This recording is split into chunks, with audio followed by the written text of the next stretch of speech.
तो नमस्कार। आरएस प्रारंभिक परीक्षा हो या मुख्य परीक्षा हो, रुचि के साथ पढ़ो और पढ़ाई को कभी बोझ मत समझो। सहज सरल भाषा में चीज़ों को समझो, उसके नोट्स बनाओ। दोस्तों, गांधी दर्शन आपके मुख्य परीक्षा में पाठ्यक्रम में है, तो चीज़ों को कैसे समझो। जैसे मान लो गांधी जी का सर्वोदयवाद है ना, गांधी जी का सर्वोदय, तो किताब में ध्यान से पढ़ा, ध्यान से पढ़ लिया। अब उसके जो पॉइंट निकल कर आ रहे हैं, मेरी नज़र में जो पॉइंट इंपॉर्टेंट है, 3 पॉइंट के अंदर मैं आपको बताऊंगा। सबसे पहले तो आप ये करो कि गांधी जी का जो सर्वोदय है ना, उसको शाब्दिक अर्थ में समझाओ। सर्वोदय का मतलब है सबका उदय, अमीर का उदय, गरीब का उदय, विकासशील देश का उदय, विकसित देश का उदय, स्त्री का उदय, पुरुष का उदय, है ना।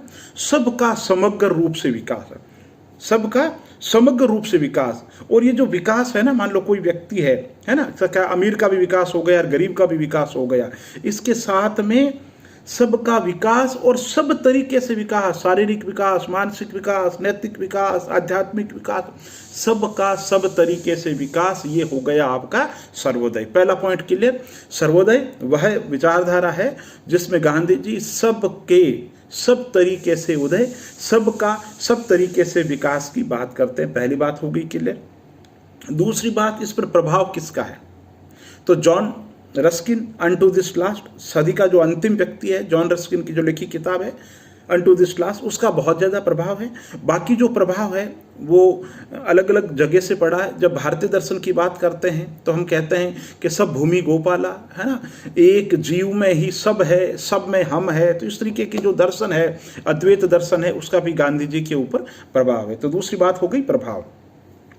तीसरा फिर बात कहूँ कि साहब गांधी जी का जो सर्वोदय है ना, उसमें दुनिया की जितनी भी समस्याएं हैं उनका समाधान है, पहली बात तो ये। और दूसरा, गांधी जी का जो सर्वोदय है वो दुनिया की एकमात्र ऐसी विचारधारा है जो दूसरों का खंडन नहीं करती, बल्कि दूसरों के सारे वाद प्रतिवादों को अपने के अंदर समाहित कर लेती है। जहाँ समाजवाद है ना, साम्यवाद है, वो एक पक्ष की बात करते हैं, पूंजीवाद की बात करते हैं, साम्यवाद पूंजीवाद के विरोध की बात करते हैं। दूसरी तरफ जो पूंजीवादी है वो सिर्फ पूंजीवादियों के जो समर्थन है उसकी बात करते हैं। फेमिनिस्ट आंदोलन है, सिर्फ महिलाओं के विकास की बात करते हैं। लेकिन सर्वोदय एक ऐसी विचारधारा है जो सबको साथ में लेकर के चलती है। आज दुनिया में ऐसी कोई समस्या नहीं है जिसका समाधान सर्वोदय के अंदर नहीं है। तो ये बात होगी सर्वोदय।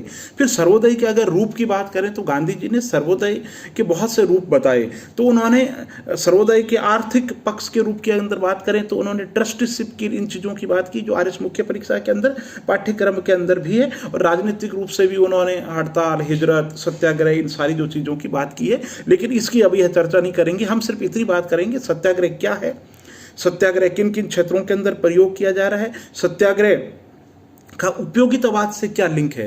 तो बेंथम और जो मिल का उपयोगितावाद है वो अधिकतम लोगों की अधिकतम कल्याण की बात करता है। अधिकतम यानी कि 100 में से अगर 51 लोग सेटिस्फाई है और 49 नहीं है तो कोई दिक्कत नहीं। गांधी जी कहते हैं नहीं, सबका सब तरीके से विकास है। अधिकतम लोगों को संतुष्टि का मतलब नहीं है कुछ लोगों के हितों की कुर्बानी दे दी जाए। तो इस तरीके से सर्वोदय को आपने समझ लिया। अब बताओ दोस्तों, जिंदगी में दोबारा कभी पढ़ने की जरूरत पड़ेगी? आधी रात को नींद से उठा करके पूछो, चाहे प्रारंभिक परीक्षा हो चाहे मुख्य परीक्षा हो, टॉपिक को इतना क्रिस्टल क्लियर तैयार करो और जोश के साथ में, रुचि के साथ में पढ़ोगे ना तो ये चीज़ें क्लियर हो जाएगी। ध्यान से पढ़ो, मन लगा करके पढ़ो, तनाव में मत पढ़ो। तनाव में नहीं पढ़ोगे ना दोस्तों, बहुत चीज़ें याद होगी। जैसे आप आज मेरे को एक टॉपिक दे दोगे ना तो मैं बहुत जल्दी से याद कर लूँगा, लेकिन जब मैं आपकी तरह स्टूडेंट था तो मेरे से भी याद नहीं होता था। मन लगा करके पढ़ो, अच्छे तरीके से पढ़ो, नोट्स बना करके पढ़ो और समय समय पर उनका रिविजन करते रहो। यही अमोघ मंत्र है सफलता का।